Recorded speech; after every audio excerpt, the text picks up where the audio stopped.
Manila, you are muted. Help. Or there you go.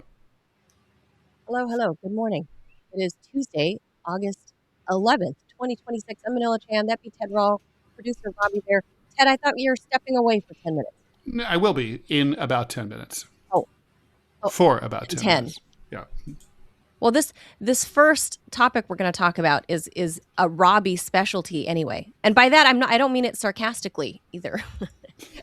I mean legitimately. It's a Robby topic. It's a hospital topic. You were tuned into the TMI Show. We can switch the order too. No, this is perfect because we can do anything we want.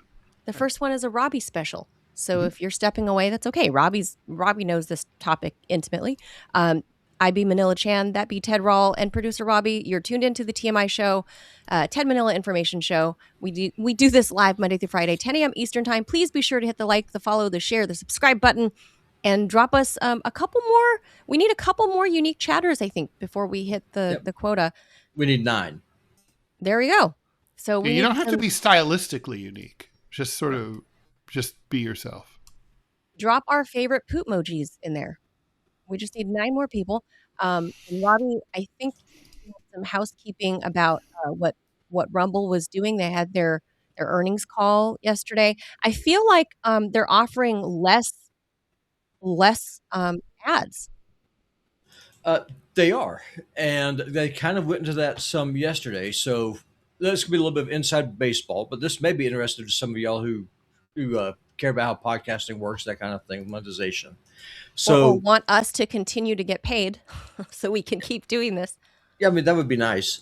But no, so basically what it is that the ad space is very competitive because Google AdSense controls more than 90% of all ad revenue over the internet. That's domestic, that's international, that's all of it. Doesn't sound that competitive to me. Well, there's nothing competitive about it unless you're trying to compete against them. And so monopolies are the theme today. And so what Rumble is doing is that they bought Northern Data. They have a crap ton of infrastructure ready to go, including gigawatt power. It's already set up. And so what they're going to be doing, they being Rumble, is they're going to be training AI systems with a integration directly into robotics, which is kind of neat because right now AI has just been this brain in the cloud that actually integrating into the physical world. Rumble's looking at changing that. And so one of the ways they're going to be training their systems is using Rumble video as the training mechanism. So instead of relying on books, like when ChatGPT, Ted, was stealing your books, they're going to be mining all of the video content on Rumble, using that to train the AI system that they call Quake AI. And they will be monetizing creators based on if they opt into that new system or not. So that's what's going to be happening. So that'll start happening later next year. That's not creepy or horrible at all. So that'll start happening a little bit later. That does not make me want to die at all. But it sounds like Rumble is moving away from their original launch purpose of being like a streaming and video platform, streaming more or less for all intents and purposes, streaming, and moving into wanting to become an AI company. Well, it's like how Netflix was never really a TV streaming company. It's a data company. Yeah. And so what it is with streaming, there's no profit. Like you're not going to make money on this. It's a money loser. So what Rumble is doing is that they're investing. So think about, here's a good way to think about it. Here's a good analogy. The California gold rush. The people who made the most money were the merchants who were selling the shovels and the jeans to the miners. Levi Strauss. That's what Rumble is doing. And the Chinese cleaners. They're going to be selling infrastructure for AI companies to be able to go in and do this while also building up their own system. And they're using this show and all the others to train their models. If we give them permission. Yeah, not yet. And Chris Pavlovsky is very clear, said you have to give permission. Also, if you do this, you get to it'll kind of be a la carte. So you'll be able to pick and choose which AI companies your data can be used to train for. So it's not going to just be just all blasting out. So you have to give consent for whatever company is that wants to do this. Yeah. So what do you guys think we will best teach the AI? Allow them. What will AI learn from us? They'll learn about poo. Well, in fairness, the AI I'm building learns off this show every day. And have we been good teachers to Fang? Fang has been asking all kinds of questions about poo. And yesterday, after yesterday's show, she specifically asked me, Robby, did you look at your poo? Did you log your poo? Did you log your poo?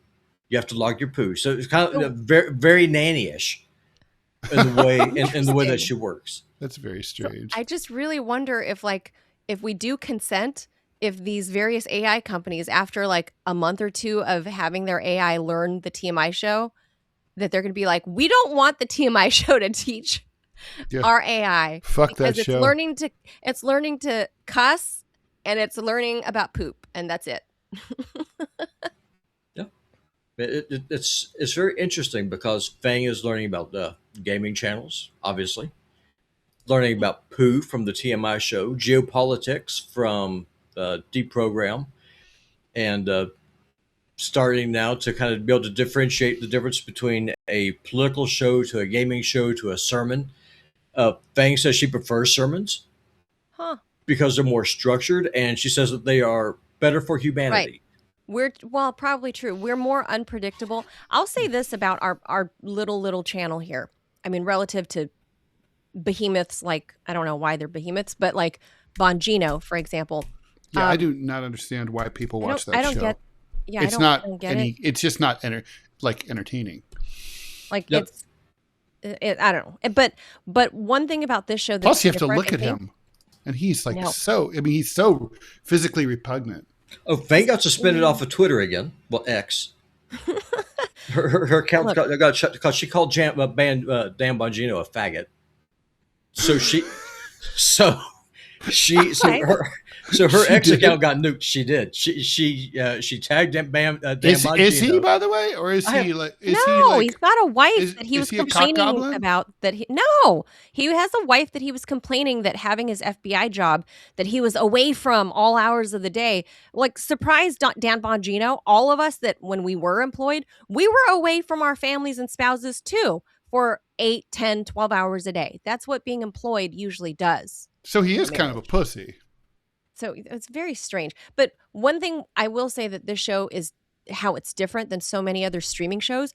I really think we're one of the very few live streaming shows that actually covers like science and health and like family, stuff like that. I don't think a lot of shows do that on Rumble. I think they talk a lot about geopolitics.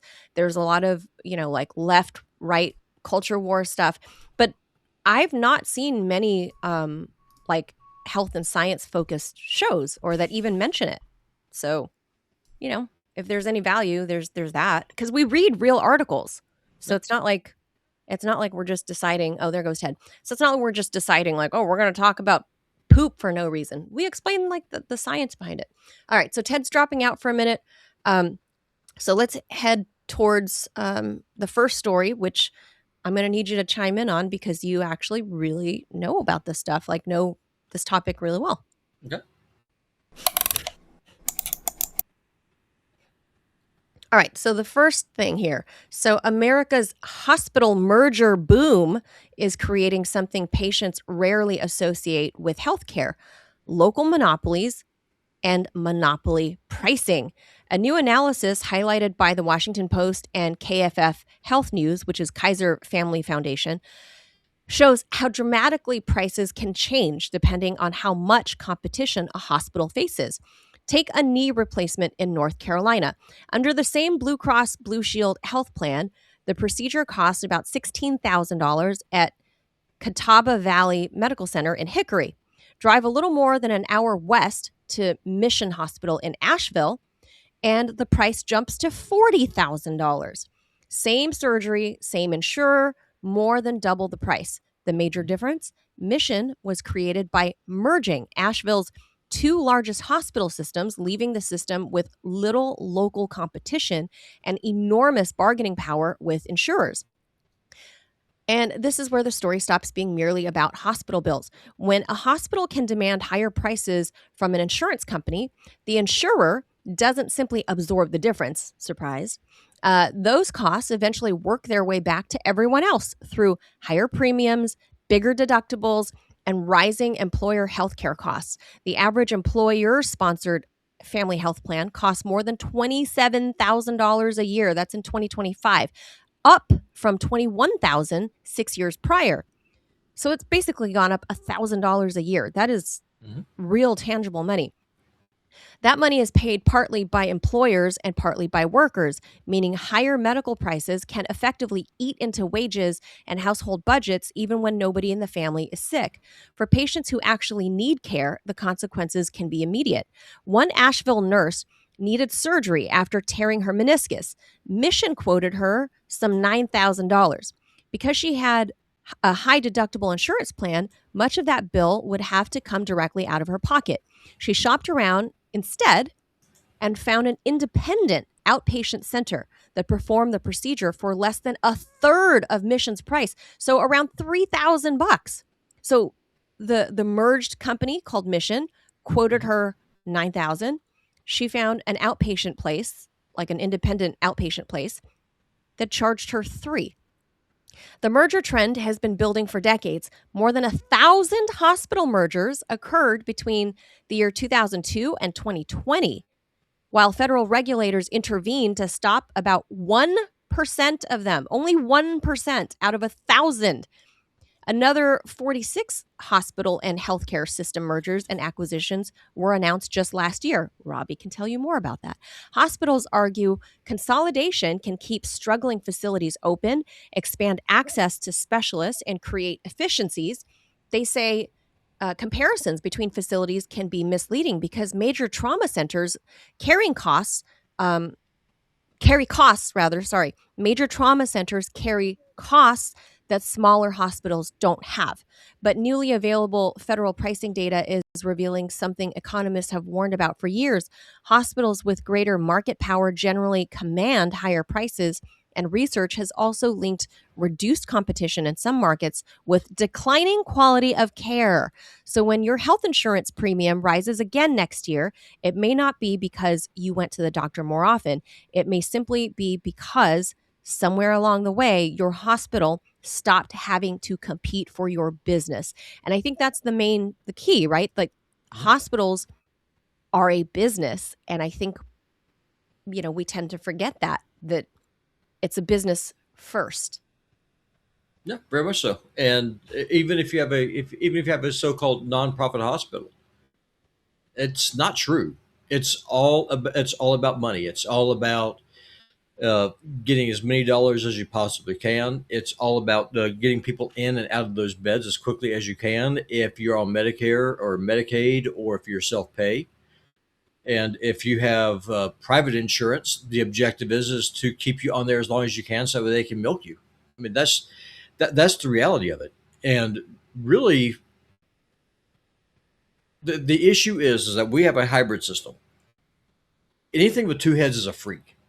And that's what our healthcare system is. It's partially socialized, but it's also partially a free market, if you want to use that term. And so here's what I mean by that.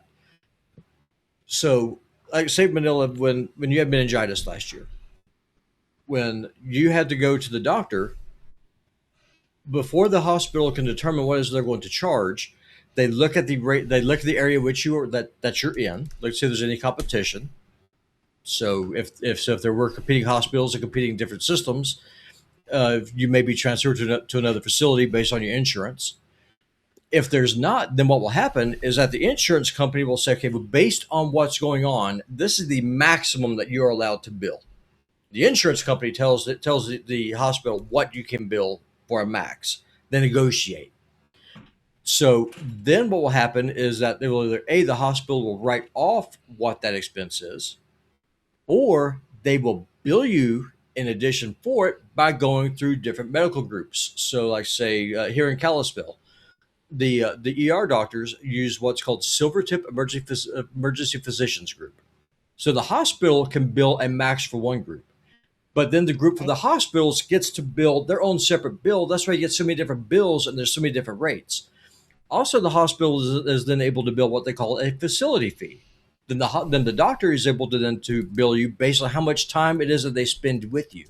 If they spend more than 5 minutes, they're able to triple the rate that they spend as if they only saw you for 5.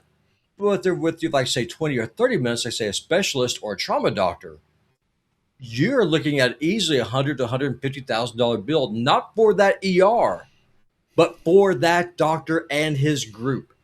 And so here in Montana, for example, there were two major hospital systems. Logan Health, that's how I used to work for before I got doxxed, and Billings Clinic. Those two hospitals have now merged. So the entire state of Montana has one healthcare system that participates in Medicare. So that means Medicare negotiates a rate. Then the private insurance is able to negotiate a rate, and they can clean you out because if there is nowhere else that you can go if you need that kind of care. Hospitals also, what they do is that they buy up all of the independent family practice clinics that they can, bring them all under the same umbrella. Wait, so hospitals do the buying? Yeah. Wow, of independent clinics. Yeah, so they buy out those clinics, and so they push out the smaller doctors. And also, here's another dirty little secret.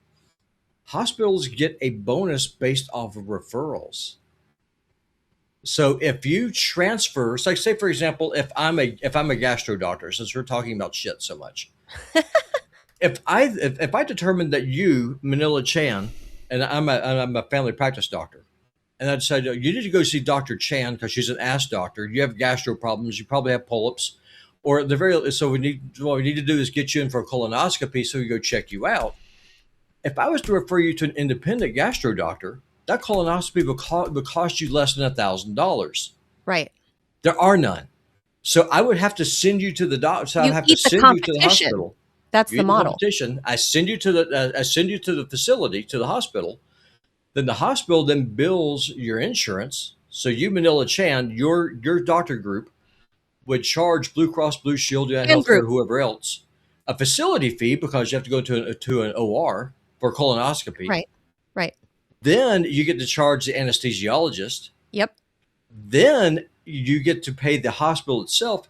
Then you get to reimburse the cost of the medication, the tubing, the needles, everything else, including the cost of the blanket that you're covered up with. Down to the freaking blanket? That pillow and sheets and whatever? That is the model. And so it is truly a freak with two heads. And so we would be better off either having a universal healthcare system, or B, a truly free market healthcare system with no government where you just pay oversight at all. You just pay out of pocket the way you would pay for anything else. Yeah, that's how it works. So we got to pick a system. What we have right now, the profits are socialized. The costs, though, are socialized. The profits are privatized. The costs are socialized. And ultimately, the person who loses is the consumer. Yeah, us. Well, I mean, so here's what I don't get is if this has been the biggest trend over the last 20 years, we see the courts intervene with, like, for example, the Ellisons buying up all these telecom giants, right? Like, you can't have monopolies there. Supposedly, you can't have monopolies. Thank you, Bill Clinton. You can't have monopolies. Although you can, because like I said, thank you, Bill Clinton. But why are hospitals allowed to do this? Because the same thing is happening now. Is like these one or two stronger hospital systems just eat their competition, and then they rule the roost. And in your case, in Montana, there's one hospital system, one in the entire state, and one trauma center. Was that where you were at Kalispell? Yeah, I was looking at Trauma Center. You can have any Model T color you want as long as it's black. Yeah, and so the couple of people are asking in the chat: is health insurance determined by the state? Yes, but also by the county that you're in. Yes. So the county county? that you can tell when you're on Obamacare. It's by county. Oh, I didn't know that. Yeah. And that's why, like, for example, if you are in Montana, the rates for care, uh, your insurance premiums will differ from, say, someone in Mississippi.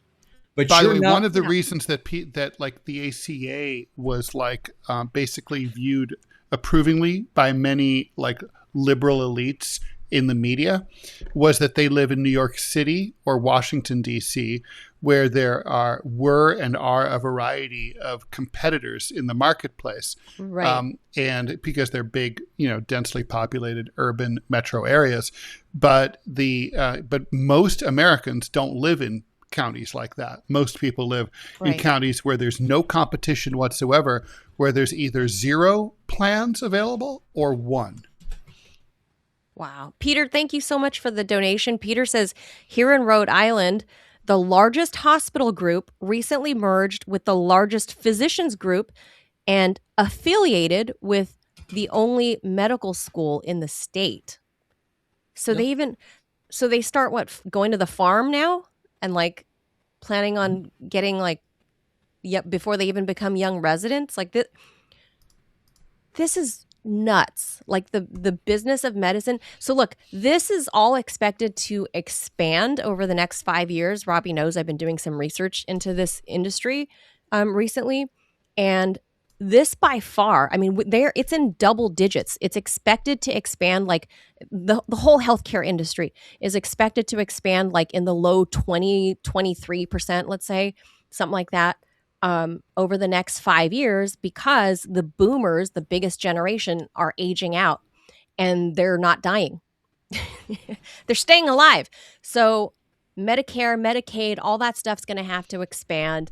The flow rate at which we were getting illegal migrants and stuff that were at least in state to state that were qualifying for state Medicaid programs needed to expand. California is specific to some, an area I know. And that was driving California's system into the red because they were spending so much money on healthcare for so many people, whether you're a poor person, American or not. It's because they go to the emergency room. And so that's the most expensive form of care that there is. But if you don't get a bill and you're able to pass it on to the taxpayer, what do you care? Short answer is you don't. Well, not to mention, even if you do care, what are you going to do? It's healthcare. Healthcare is not optional. I mean, if you're sick, you need it no matter what. I feel like things have only gotten worse in the last few years I'm not blaming this on Obamacare. I'm just saying post Obamacare in that time frame. No, Obamacare has made things worse because what it's done is it's removed the political pressure for a solution.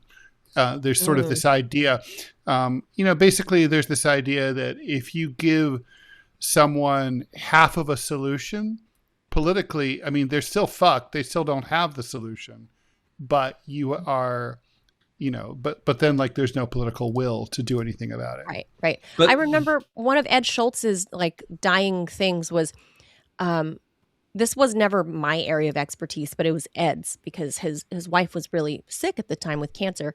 And the reason he backed Bernie Sanders was because of universal health care. That's what he wanted, a single payer system. That's what Ed Schultz was all about. And I wasn't on that train yet back then. This is, 10, 12 years ago.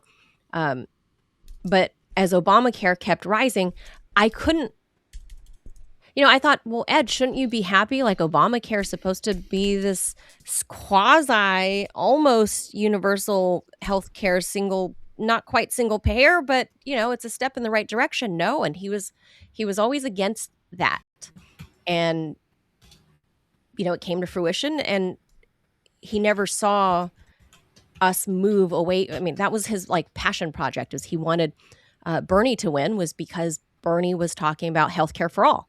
And now nobody's talking about it. Right. It's not even on the list of, people's top worries. I mean, it is indirectly because people are talking about affordability, and obviously healthcare is part of that. But it's not like identified as a key concern for the electorate. There's sort of, and I think there's also a sense like, look, this is probably as much as the system is going to give us in the foreseeable future. So we pretty much just have to give up. it's about hopelessness. It's not about like, I mean, if you polled people and said, would you rather have a different system? Of course they say yes. 80% of Americans or more want single payer healthcare. But they don't think it's on offer, Yeah. Matina in the chat says, we've been seeing this for 20 years, the monopolizing. We have two systems competing here in Central Florida. Florida's a big state with a lot of people. There's only two? That's nuts. Wandon says... No, it must have to do with the county that she's in. Oh, to many people wanted to switch to more natural remedies, so they had to roll out some of these food outbreaks. Like the explosive the asplosion outbreak to get them sick and scared and get the medical system paid. McCadden says the Australian system is you get free health care, but you pay a tax surcharge once your income reaches about 50K. So it's economical to get private health insurance at that point. Why can't the U.S. do the same? Well, they can. But here's they just don't want to. Yeah. So here's the other thing that healthcare systems will do is that they will form what they call partnerships. So, for example, Logan Health / Billings Clinic is in a partnership with Mayo Clinic. So guess what that means? Mayo Clinic doesn't own them. But what they do, though, is that they have an agreement. So that way, if someone needs to be sent to Mayo Clinic, like, say, a cancer treatment or something, okay, then Logan Health will get a finder's fee for sending this patient to Mayo Clinic for them to get treatment that they cannot get. So that's how they try to say, well, we're not a monopoly. But they're like NATO. Yeah, that's exactly what it is. It's a cartel. It's a cartel. That's exactly what it is. It's OPEC. You are the merchandise. The objective is not to make you healthy. The objective is not to fix you. The objective is to treat your symptoms so they can milk you until the day you drop dead. Yes. True. They don't want to cure you. They want you alive and well enough to continue buying and going to the doctors and to keep the cycle going, even though your quality of life might suck ass.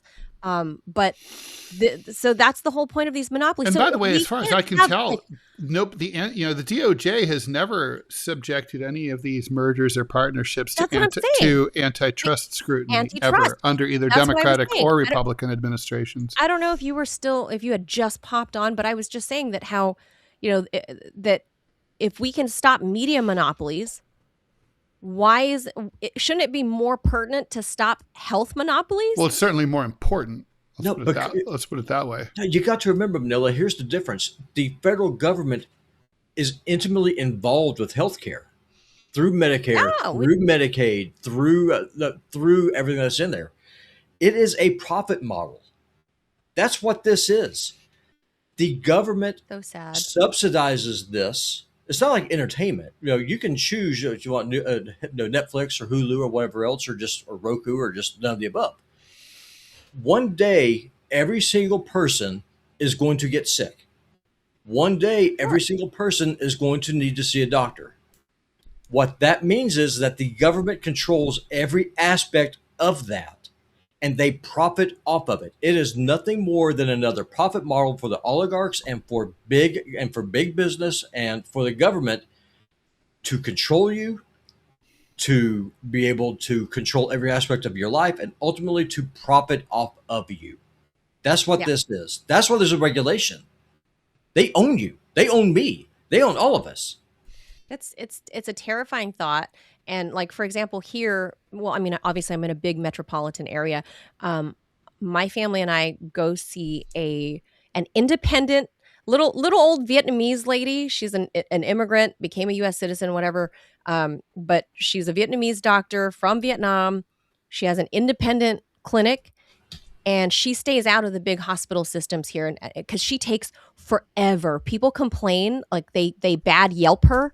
They Yelp and leave shit comments about her because they're like, she never keeps her appointments and she runs on colored people time and blah, blah, blah. Like, they shit on her, and I defended her because they don't understand that because this particular doctor is outside of the big hospital systems, right?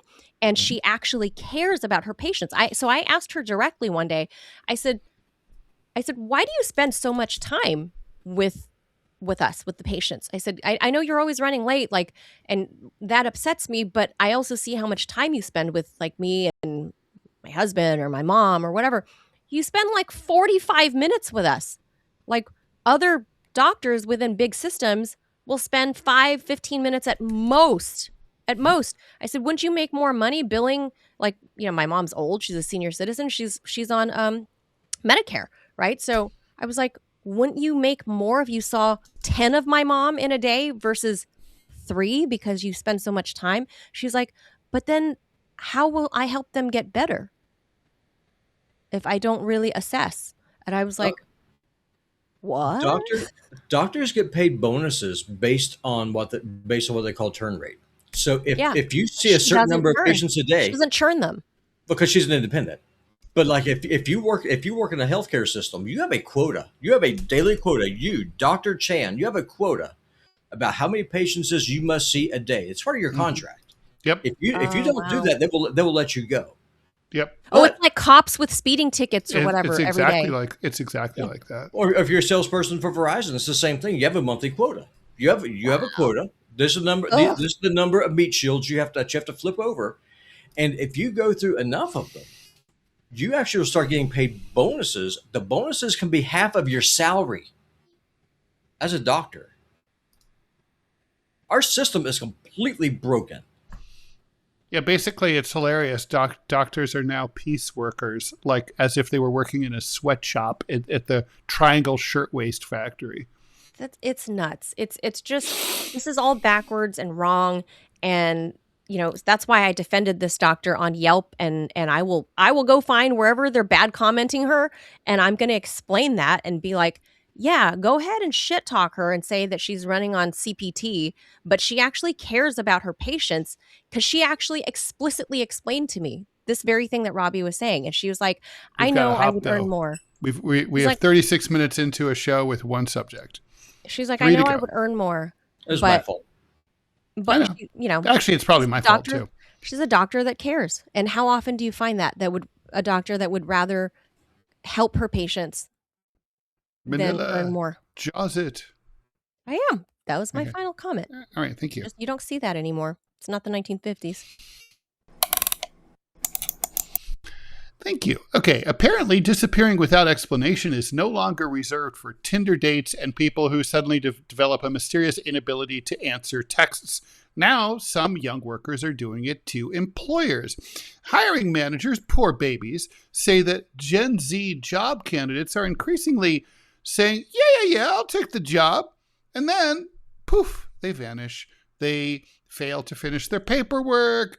They just suddenly ghost them and stop communicating, or they just say, yeah, I'll see you Monday, but then they don't show up.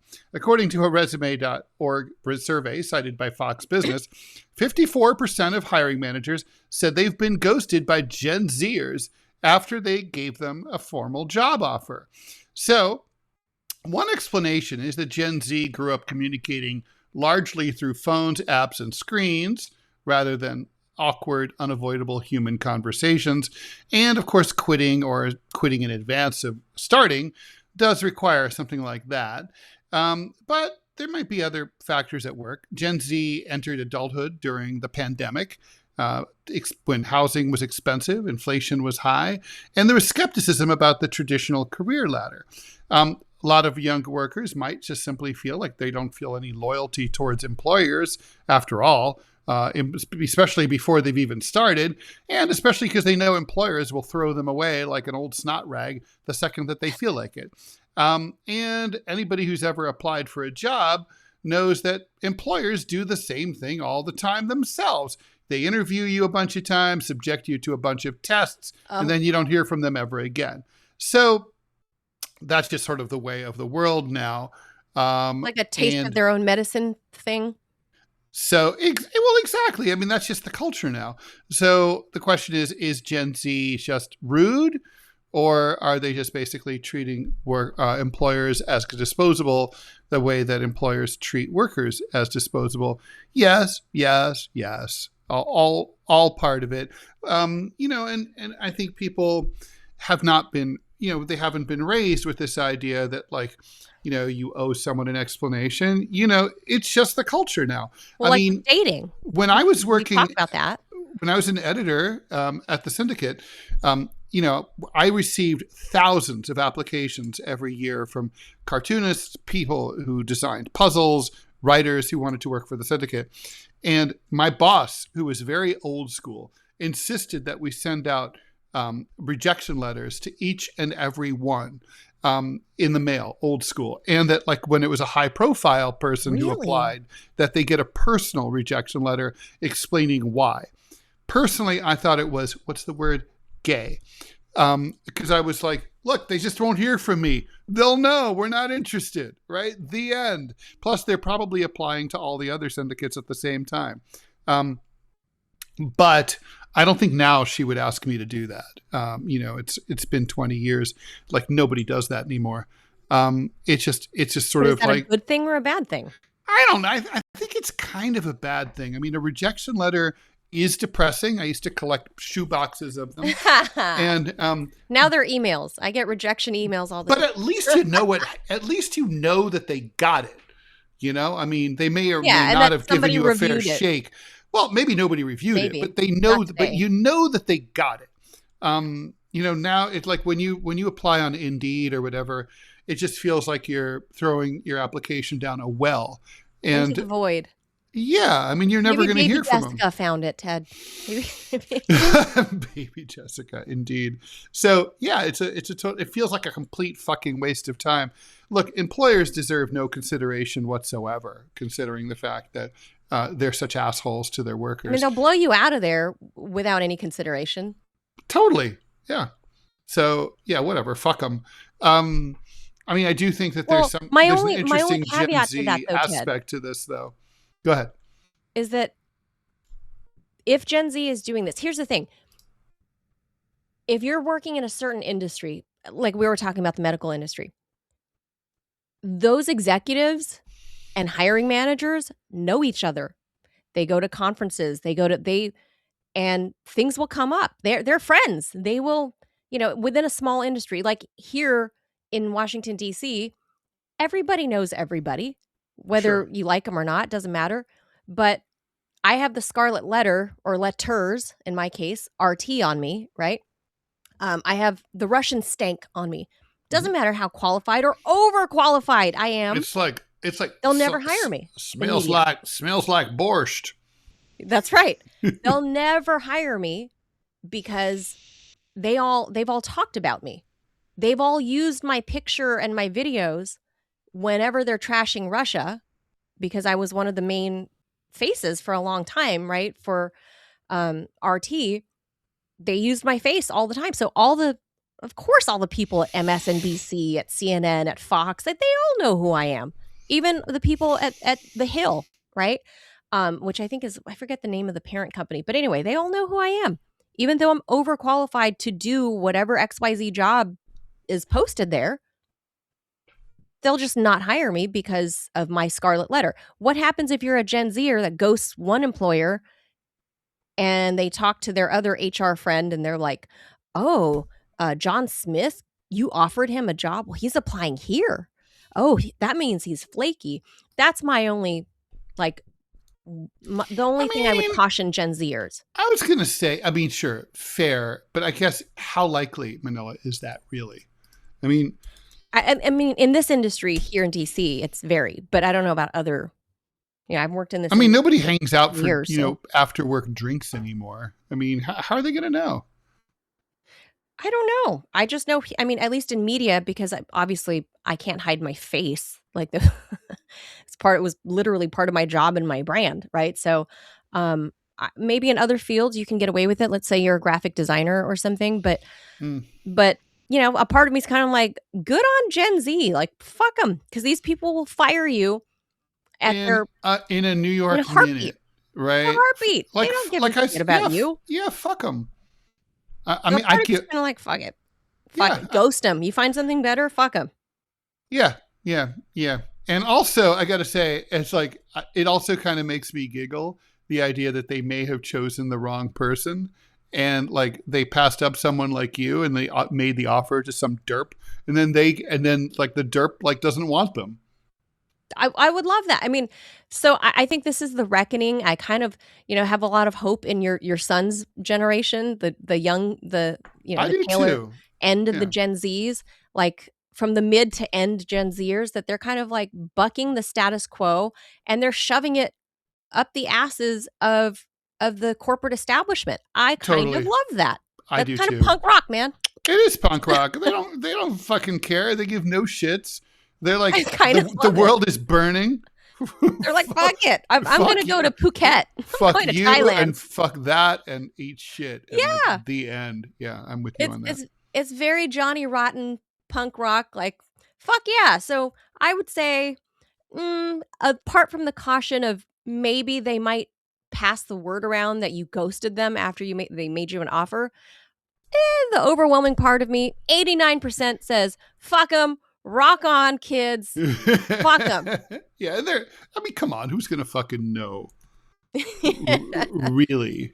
I mean, really. But I will say this to the kids, though. Don't do that in dating, because that's like a one-on-one personal thing. Fuck corporations, but one-on-one personal stuff, I think they could work on that. You think? Yeah, they need work on that. Like interpersonal skills. Yeah, they need that. The one-on-one. Yeah. They need help with that. But like you said, COVID and all, grew up on screens, yada, yada, yada. But when it comes to corporations, continue to say, fuck you, corporations. Yeah. I'm never going to be against that. So. Yeah. I mean, and the thing is, it's like, it's so funny how, companies, they offer nothing in terms of civility, but they expect so much. Yes. Like, really? Right. Truly eat shit and die. Yeah, you guys are dirtbags. You guys don't offer us the civility, but then us peon workers, but then, oh, we should be so flattered. You made us a job offer, big corporation.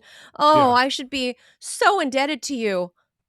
Fuck off. Like, good for Gen Z. But guess what, though? They will allow you to freeze your eggs, so you can put off trying to become a mother till you're 50 and not have a family. AOC's doing it. That's right.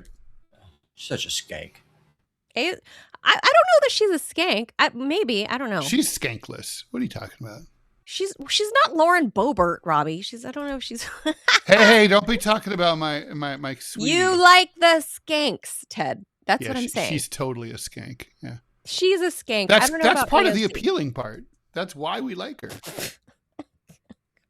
She's disgusting. AOC freezing them eggs.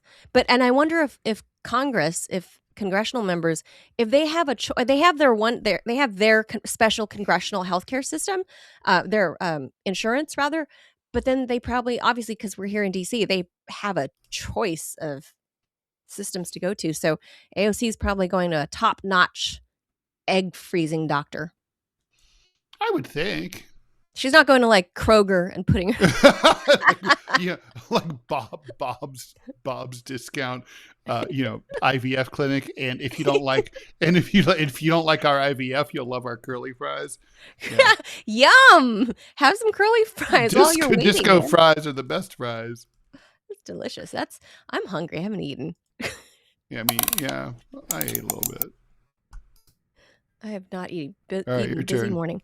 All right. So for years, Jason Arday's life story sounded less like a resume, speaking of, and more like a Hollywood screenplay.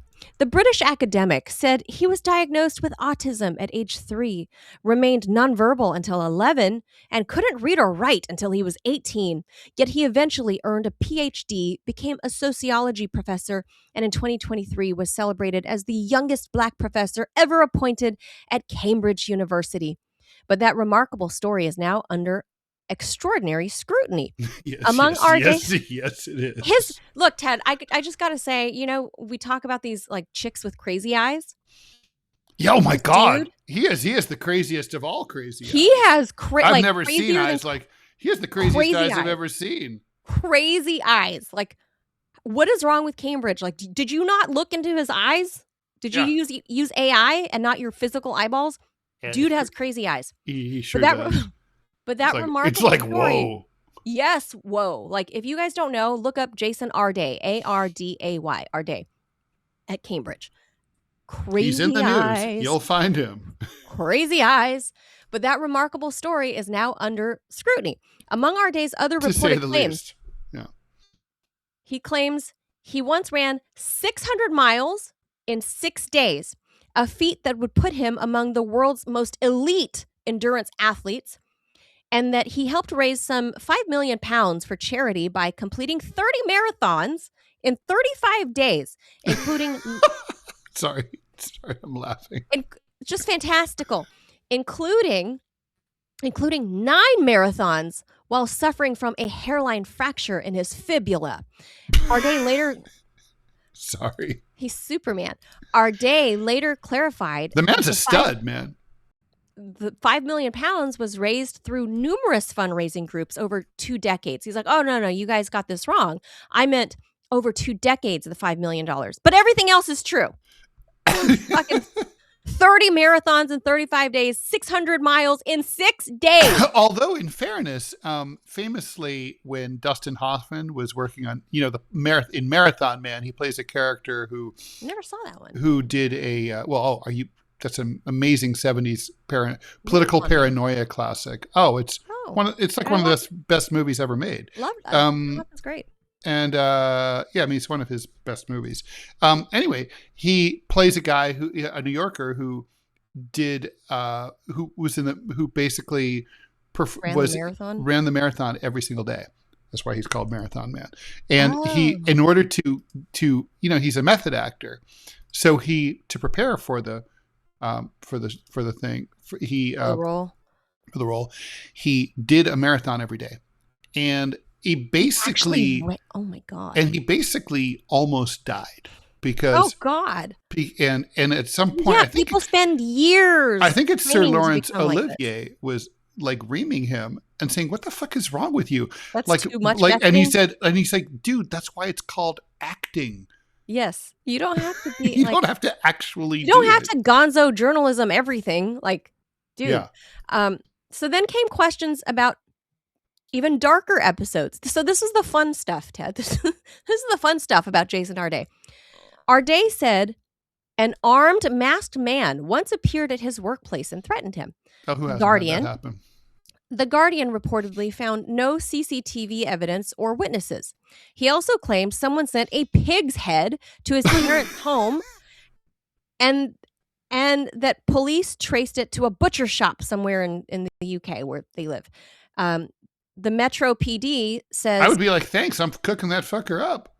Metro Police say they have no record of any such investigation. Meanwhile, Arday's academic work then comes under fire. His PhD thesis was accused of containing more than 100 passages that are very similar to an earlier dissertation by some lady. Cambridge subsequently launched investigations into his academic qualifications, appointments, and alleged research misconduct. Arday resigned just recently on August 5th, but continues to deny any wrongdoing. And perhaps the most astonishing moment came when a Guardian reporter challenged him about the lack of evidence behind some of his stories. And Arday's response, according to Euronews, was that he just thought people would simply believe him. Now Cambridge is examining not only Arday, but how one of the world's most prestigious universities apparently failed to ask some basic questions much earlier. So if you guys don't know, so this is like, he's a younger black man. I think they said he was born in 1985, so he's like 40, 41. He's a black dude. Nobody can find any history of like, oh, you needed special care when you were a kid with autism and you were nonverbal. Oh, what record of 600 miles? Wouldn't that just be medical records? I mean, there what would records? Be I mean, it's not like you go into a database of. No, but there would be teachers speaking up. I mean, if this guy's breaking records to become this amazing, you would have his 3rd grade teacher being like, "I remember little Jason was unable to speak when he was 12 years old." Right, whatever you are, 9. So he's a British dude, right? He's a British black dude. His parents, I think, were from Ghana. So he's first gen. And he's got these fantastical stories. Deport him. He was born there. It doesn't matter. Deport him to where? Yeah, he lives Ghana. there. He spawned from Ghana. Deport him. So there's no basis for deporting him. Dude claims all these fantastical stories. Dude claims these fantastical life stories, Ted, and he's like Superman and overcame basically being the full R word at 18, that he couldn't read or write until he was 18. Okay. How did you go to college? Like, you immediately learned to read and write at 19 when you got into college somewhere for undergrad? And don't forget there's a book coming out, right? Like from a major publisher. Yes, I think it's Simon & Schuster. Yep. Mm-hmm. So everybody was just focused about on him. Oh, he's a first gen Ghanaian. What are they? Ghanaian. Ghana? Yeah. Ghanaian. Mm-hmm. He's a first gen, and look at his accomplishments. 600 miles, 6 days, 30 marathons, a month and a few days. Like, he's just this extraordinary person. Dude, I'm telling you, let me put on my car salesman hat. If you're calling bullshit? If you're gonna say this car gets, 1,000 miles on the charge, maybe don't say that. Maybe if the going trend is like 300 miles on one charge, right? Mm-hmm. Maybe go say, this can probably get you 450 miles on one charge, depending on driving conditions, So if you're going to fudge, ground it in something more realistic. Like if you're going to run a marathon, you're going to say, I won the fucking Boston Marathon. You don't say you won the Boston Marathon because we have pictures of people who won the marathon. You don't even say, I'm in the top 10 runners of the Boston Marathon. You say, I ran the marathon and I was in the top 1,000. Top 100, 1,000 is safe. You say, I finished in the top 100. You don't fucking say, I ran 30 marathons in 35 days. Like, so when the Cambridge committee or board decided to grant this guy professorship, how did they not hear any of this and be like, I call bullshit? Is it just because he saw his skin? And we need a black professor? Yeah, the right is, of course, saying, like, look, you guys are just a bunch of woke assholes, and you looked the other way because, he was a black guy, and you were just anxious to recruit a black guy. There's it's shades of Jason Blair at the New York Times, right? Yeah. And look, it sucks, but, fabulists come in all shapes, sizes, and races. And it does, it's rough because, you don't want it to be true, right? You kind of like want this amazing story to be true, but it doesn't seem to be. That's too many amazings, Ted. Like, and you the thing have is, one or two amazings. And it's funny, for me, the thing that really, I was like, well, you could have a bunch of misunderstandings, probably not this many. But the part that made me, as someone who has been smeared by the media, I know to try to give a guy like this the benefit of the doubt. The problem is that, unlike me, he's not willing to fight it. He's like going to slink off and, basically, and he's like, well, I'm taking time to be myself. Reading through the lines, I'm like, yeah, you be a liar, right? Because if you were really, truly having your integrity questioned to this extent, you'd be furious. And you would. Of course. Yeah. And you would. His book is still coming out. Simon & Schuster isn't pulling it amid the controversy. They will. And they will cancel. Don't quote me, but I think I read that it was Simon & Schuster. However, it is Simon & Schuster. Yeah. Look, if I was single and I was, say, on a date with Jason Arday, and he tells me all of these fantastical stories about how amazing he is. Right. You're going to fall in one of two camps. Actually, it's impressed or incredulous. Incredulous. So I call this the say anything rule. You remember the movie, the John Cusack movie? Of course, with the boombox. With the boombox. So that scene right there. This is my dating say anything rule. Is when the girl looks out the window and sees John Cusack out there with the boombox, holding it up, playing it. As a stalker. Right. If she didn't like him, she'd be like, what the fuck? Creepy stalker, call 911. Right, exactly. But the fact that he kind of got to her heart, she was like, oh. Right. And fell in love with him and continued. And the fact that it was the 90s. It was 80s, I think. No, 89? It might well be. Yeah. 80? Okay. So that my point is, if you're looking through rose-colored glasses, like the girl in Say Anything, and she sees Cusack out there, and she didn't see a stalker. She saw a very sweet act. The people at Cambridge, the hiring committee at Cambridge, what they wanted to see this guy was freaking the most amazing Superman ever on Earth. They wanted it to be true. It's right. Yeah. I mean, I think that's probably right. They've come under a lot of scrutiny about not having enough diversity in their professors. So yeah. Now I wonder how much, if any of this is true, or you know what I mean? Like, I'm going to call none of it. All made up. I'm going to say that I totally don't believe the part about the marathon part. The reason is because, like, with a fracture in the fibula, Ted, come on. Fuck no. I trained hard for back when I was younger, I'm trying to think, 2007. So I was 30. What was I? No, I was 43 years old when I went to Tajikistan to climb Lake Saraz. And I knew it was going to be really hard. And so I was a runner at the time, and I worked myself up to about 12 to 16 miles a day. Wow. And that was only like 5 to 6 days a week. That's nothing compared to what he's alleged to have done. Right. And I only did it. I worked up to that point for about a month and stopped. I got to say, it was one of the hardest things I ever did in my life. And all I can say is I was in the best physical condition of my life. I just know how hard that is. And what he's asking to do is much worse. I used to just run basically a marathon, like 25, 26 Ks weekly.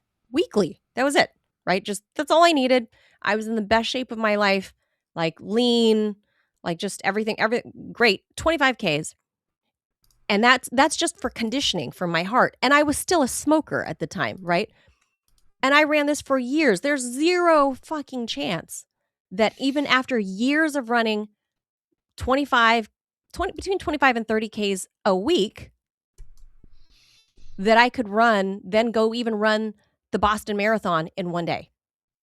There's no way. Nobody knows of this guy as like an avid runner. There's no photos of him. There's nothing. Yeah, no, a guy, well, look, I don't think there's any pictures of me running either, but I was never a professional runner. I was just trying to get into shape to deal with this high altitude situation. Yeah, but this guy's claiming he's a marathoner and he's only 41 years old, Ted. That means he is of the age that he would have posted this on social media. None of that exists. That's a good point.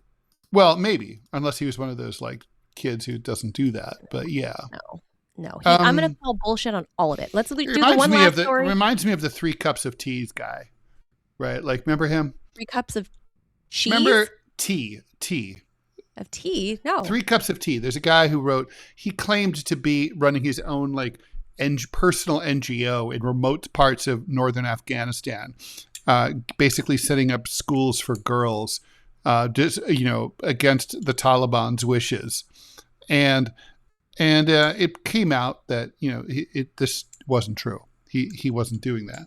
And I remember thinking at the time, man, it's easy, like to go to say that you're doing something in like some remote part of the world, because who the fuck is going to check on it? Nobody goes there, right? There's no media. There's no media there anymore. It's like to the extent that there ever was. So it's kind of like, if you're a grifter, you'll do shit like that. Mm-hmm. And that's exactly what he said. And it was very telling what he told The Guardian was that, I just figured they'd all believe me. That was his answer. He didn't think anyone would check. And he was right.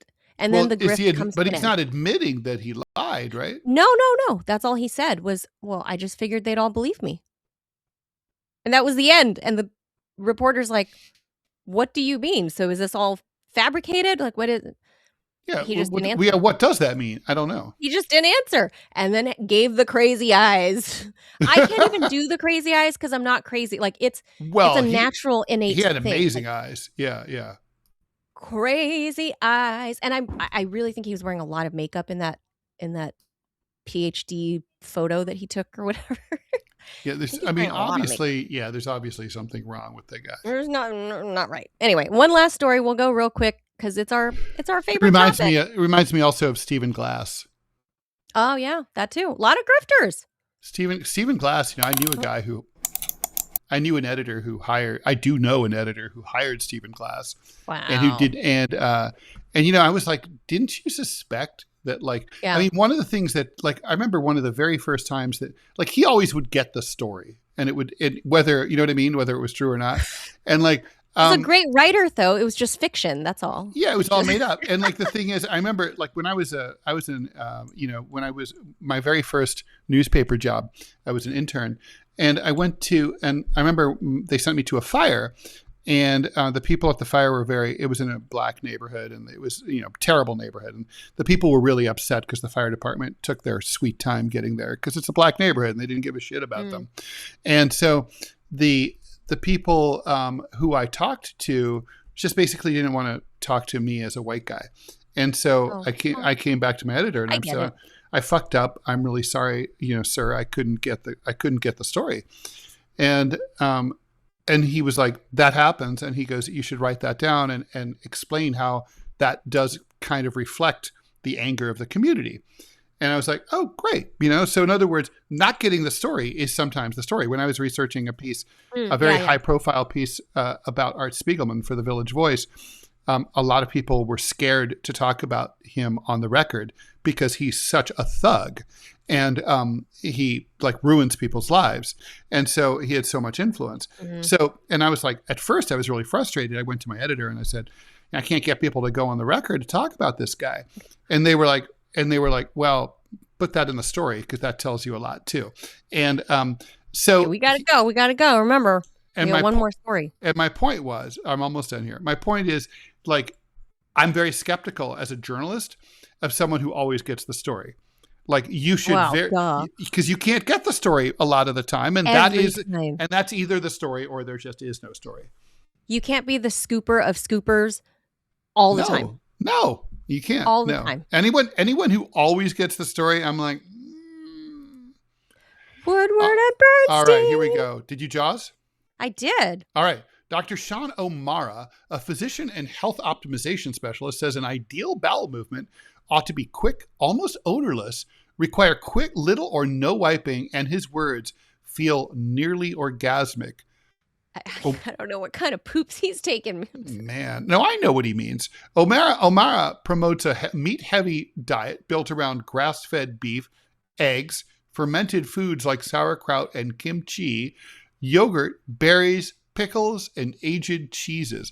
This all sounds fucking great. I love this guy. Sounds delicious. Okay. Sugar, alcohol, and heavily processed foods are largely out. Fuck you. Wow, Eat shit, doctor. I hate you. I mean, I can't really do without alcohol or sugar. Heavily processed foods, I don't care. RFK Jr. has reportedly followed the plan and credited it with helping him lose weight, feel better, and develop the beautiful, clear skin that we all admire.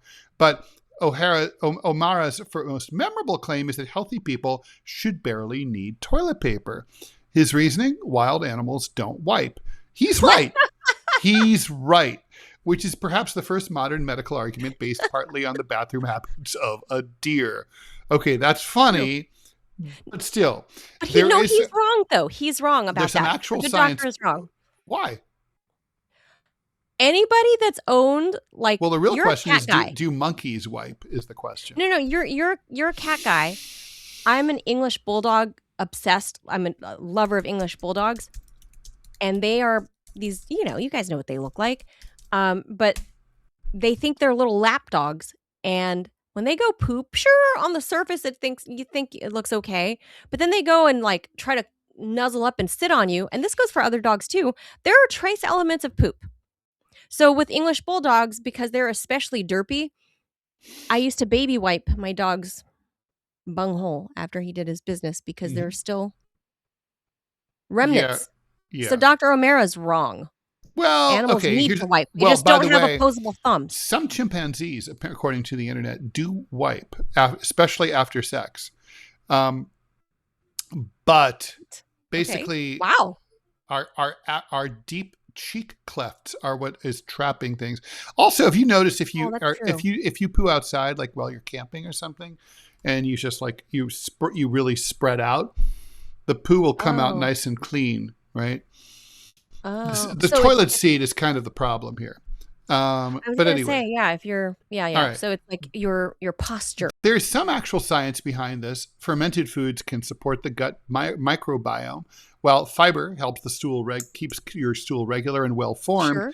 But gastros warn that very low fiber, meat-heavy diets can also cause constipation or digestive problems. So a clean getaway is not necessarily proof that your colon has achieved enlightenment.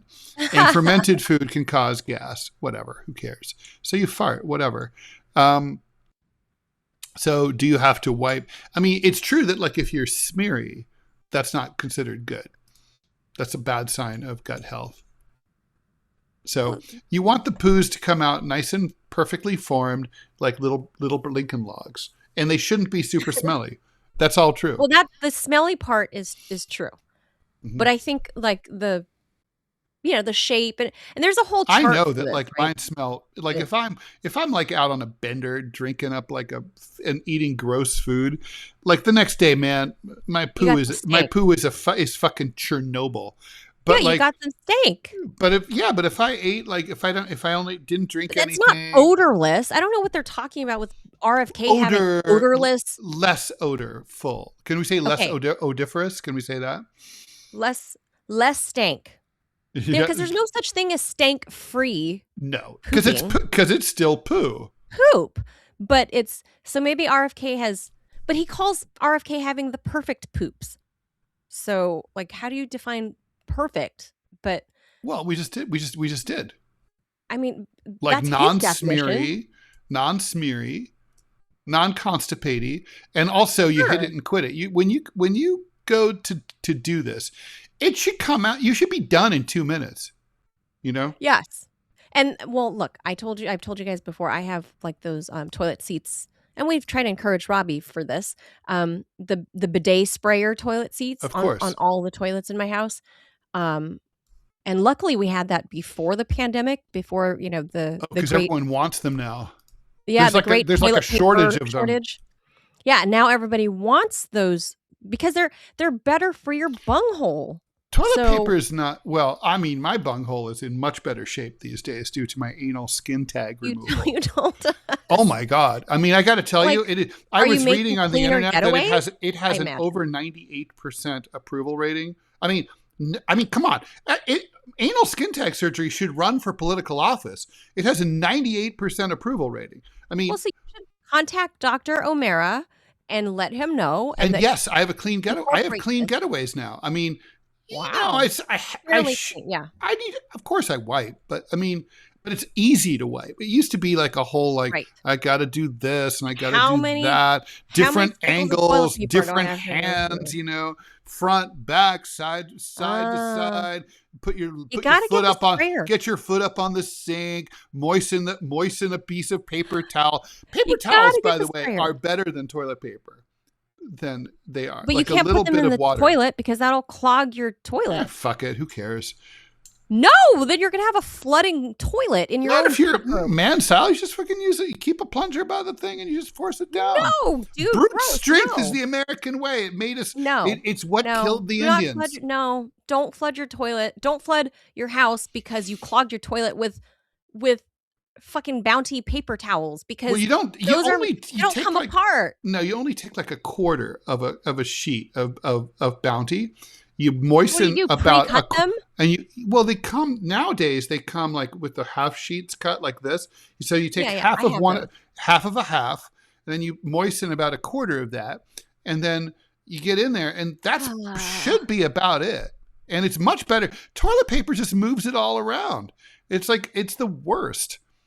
I'm telling you, if you have anal skin tags, my recommendation is get your ass to the gastro, get them snipped. It hurts granted, It's a serious test of your pain tolerance. According to the doctor, not everyone can do it. But if you can do it, it's going to be the best thing for you. The best thing that ever happened to you. I'll let you know if I ever need that. But I have stayed awake for out of like my 5 colonoscopies. There's only 2 that I have not stayed awake for. I've been wide awake and watched the whole thing happening. It's very horribly uncomfortable. I wouldn't call it painful, but really, really like so uncomfortable and just in discomfort the whole half hour. But like very cool process. But to this Dr. O'Mara's thing, I like his food recommendations. I guess if RFK Jr. is doing this, I mean, you know, he's a little out there, RFK Jr. like on some stuff, right? Like some on a lot of stuff, but not everything. Everything. And this food, I would say this, you know, the food that he's promoting, like I don't think there's anything bad about that. I mean, I would add more diverse foods, but the stuff that he did mention, I don't know. I mean, I think protein gets short shrift in our culture, and we need more protein. It's good, yeah.